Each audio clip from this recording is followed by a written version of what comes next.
Good morning, students. Myself Indu Yadav, working in SPCGCA, and I'm going to continue with my lecture on animal behavior. This is a lecture for semester 4, and I'm covering paper 18, and the unit concerned is third, and topic in the unit 3. This topic is number 4, that is fish migration.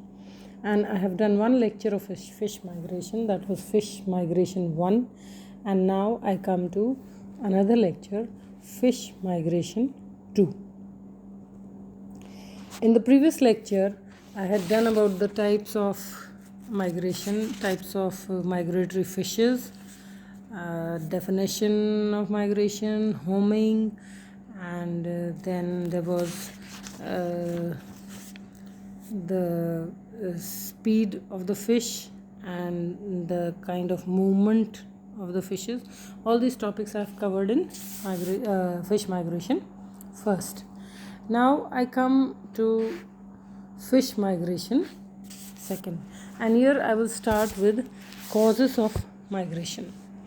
Some scientists regard migration in freshwater species to arise basically as a result of insufficient food supply in rivers, whereas in marine fish species it is due to more favorable conditions and better protection for developing eggs in rivers than in the open sea. According to Heap, in 1961, Heap in 1961 means he was a scientist working during 1961, and according to him, fish mainly migrate for 3 primary reasons, thereby giving rise to first gametic migration, and in this comes the spawning and the breeding migration. Second, the elemental migration, and this migration is basically for feeding. And third is climatic migration, and this is well understood that due to harsh conditions, fishes have to leave those places where the harsh conditions prevail, and they migrate to some places where there are mild conditions. So this is also known as wintering migration. Later, Myers in 1963 added another category, the fourth category, and this category is osmoregulatory or protective migration, and this is done for water and mineral balance in the animal.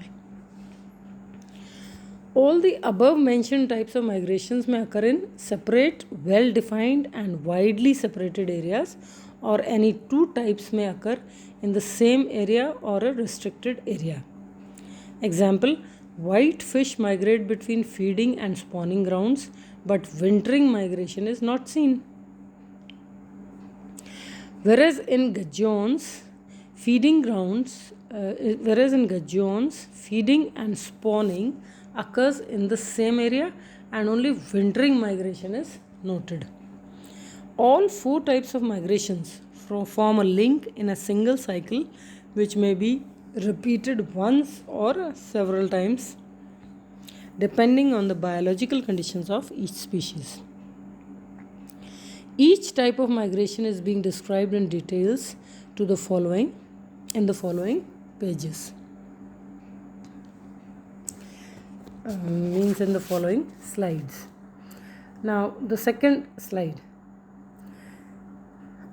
Here we are going to do the first type of cause of migration, and this is gametic or spawning migration. Means this migration done basically for gamete formation, for egg laying. From the eggs emerge the gametes. From the eggs emerge the younger fishes. So the conditions, the gametes, the favorable conditions which the gametes need is the place where the fish will go to. According to Vasnetsov in 1953, spawning migration is undertaken by a fish to ensure better survival and proper development of their eggs and larvae. Anadromous migration is more commonly noted in fish, while catadromous migration is relatively uncommon as seen in eels. Just prior to migration, most of the upriver or constraignant against the water current migrants either stop feeding completely or their food intake is drastically reduced. As a result, the energy requirement for upriver movement is provided by accumulated nutrients, chiefly in the form of fat deposits of the body. It is estimated that a male and female chum salmon spend 25,810 calories and 28,390 calories respectively during migration.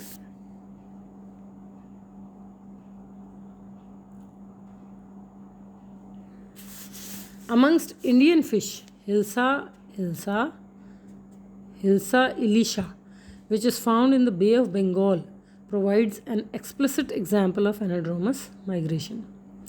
During breeding season, it ascends the Ganges River and is seen as far off as Allahabad, traversing almost half the width of the continent.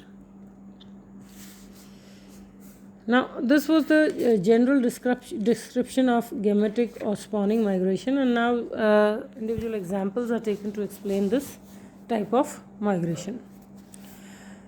So, first comes the migration in salmon, and the salmon is an anadromous fish, and I think you remember that anadromous means those fishes which migrate from sea to fresh water for spawning. Most typical example of anadromous migration comes from salmon. There are 9 species of salmon belonging to 2 genera: Salmo, Okita, chum salmon, O. gorbuscha, pink salmon, O. masu salmon. Homing instinct is strongest among salmons, and generation after generation they return to the same river or its tributary where their ancestors had spawned. The Chinook or king salmon, O. ischioischa, provides a legendary example of this homing instinct. They are born in a small stream and as smolts.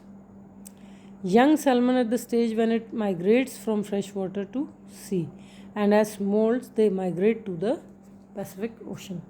After spending 5 years in the sea, they return without fail to the same home shore and the stream of their birth for spawning.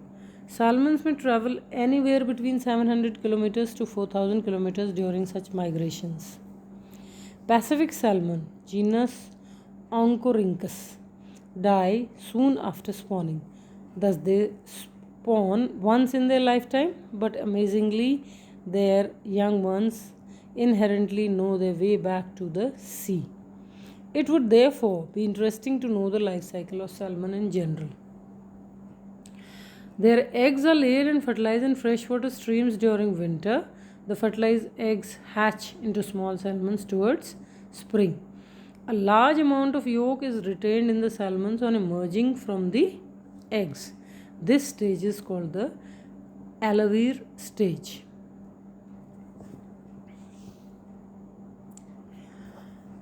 After further growth, yolk is reabsorbed and a size of 3 to 5 centimeters is attained. The larva is now called a fry, which grows further to form a fingerling and remains in the river for a year or more. During this period, the young fish continues to feed and grow and transforms into the smolt. And smolt is the stage after attaining a certain amount of maturity. Smolts stop feeding and then start their journey towards the sea. Soma species may migrate soon after hatching. Example, pink salmon, O. gorbuscha, while others take as long as 7 years, like salmon salar, before starting migration. Salmon undergo many changes before undertaking migration. Due to cessation in feeding, changes in the size of the intestinal tract and intestinal enzymes are brought about. Some biochemical changes have also been noted in the fresh flesh of the fish, along with changes in osmoregulation. Morphological changes result in peculiar sexual characters such as a drawn out snout and lower jaw, development of a hook on the lower jaw, and enlargement of front teeth of the upper jaw in the male Chinook salmon. These physiological and morphological changes probably provide the stimulus for the start of a migratory journey extending over thousands of miles.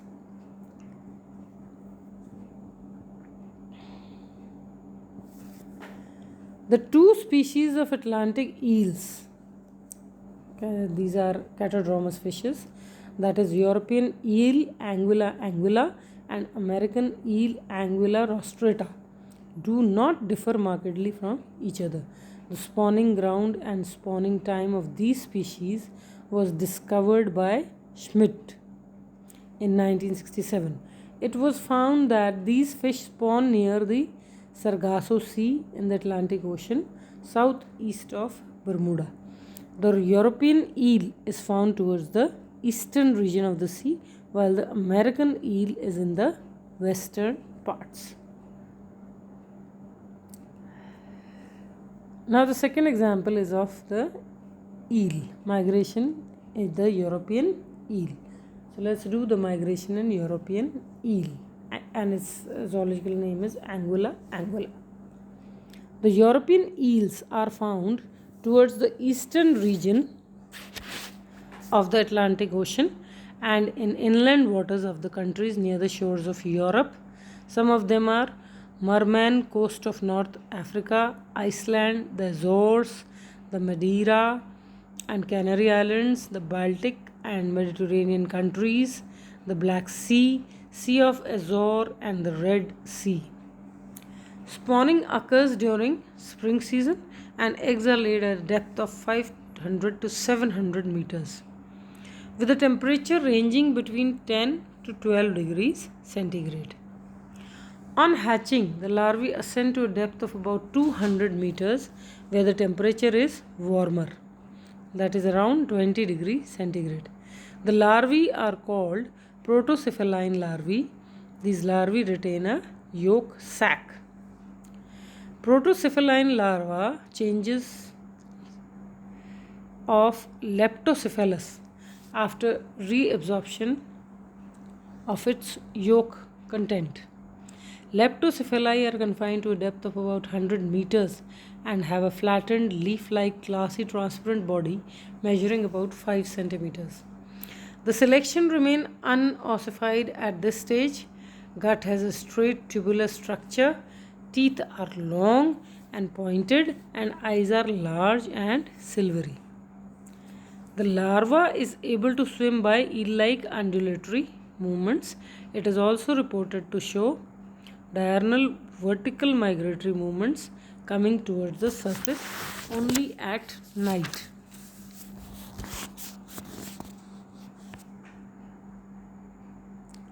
Leptocephali migrate from the Sargasso Sea to the nursery grounds of coastal waters by passively drifting with the warm water currents. They reach middle of the Atlantic by the second summer and finally touch the coast of Europe by the third summer. During this period, the larvae grow to attain large size. Transparency, serpentine movements, and large size probably help the larvae in defense against predators on the long migratory route. During autumn and winter of the third year, leptocephali metamorphose to form mini eels or glass eels called elvers. During metamorphosis, the larva stops feeding, its body becomes cylindrical with a decrease in length, and the needle-like teeth are replaced by new ones. Elvers are initially translucent but gradually develop pigmentation on the body. Elvers may remain in coastal waters for 1 to 2 years, blocking the mouth of the rivers till they are strong enough to swim up the rivers. They now measure about 15 to 20 centimeter and are as thick as a pencil. The male fish prefer brackish water and therefore stay in the estuarine region, whereas the female prefer fresh water and are seen to ascend upriver. In the stronger fish, larval teeth are lost and intestine shortens. As a result, the anal aperture moves forward, pigmentation gradually increases, transforming the eels into yellow cylindrical fishes. These fish spend 8 to 10 years for feeding and growing. They become sexually mature before starting the spawning migration to the sea. Prominent nuptial changes noted in the eels during maturation are a change in color from yellow to silvery, enlargement of eyes, pectoral fins become pointed, shrinking of the alimentary canal, and enlargement and maturation of reproductive organs. These changes trigger a movement of over 3000 miles in search of more favorable conditions of salinity, depth, and warmer temperature required by the gametes.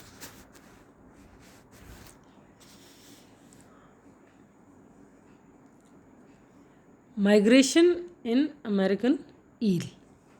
Interestingly, like the European eel, the American eel, A. rostrata, is also catadromous and spawns in the Sargasso Sea.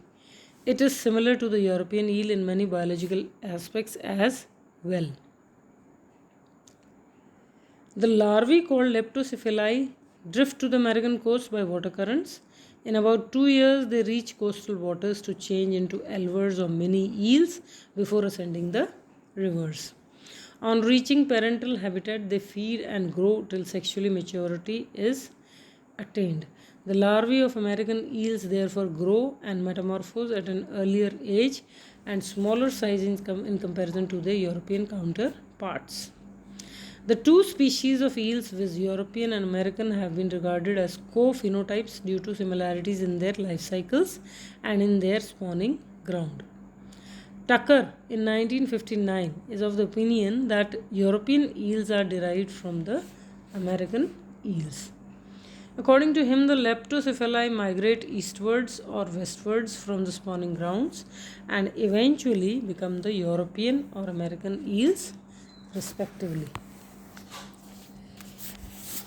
Now, the last topic of this lecture will be the migration in other eels. Freshwater eels are mainly restricted to countries where the oceanic currents circulate from the spawning areas of the eels. They are altogether absent from countries on the western part of US, South America and Canada. They are found only on the northern coast in African continent. Japanese eel Anguilla japonica, another important species, is found in coastal waters of Japan and China. They migrate for spawning to the North Pacific. Australian eels inhabit coastal waters of Australia, Tasmania, and New Zealand.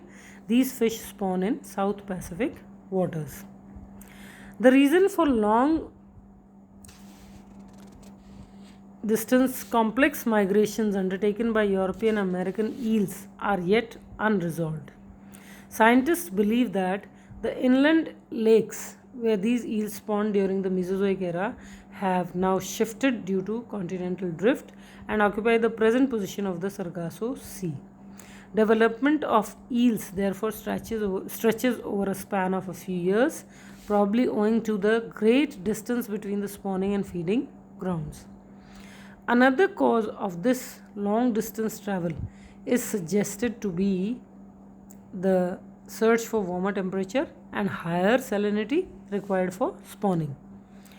Vesnelsov in 1953 suggested safety to be the reason of this migration, as Central Atlantic is a safe spawning ground due to very few predators of eggs and larvae.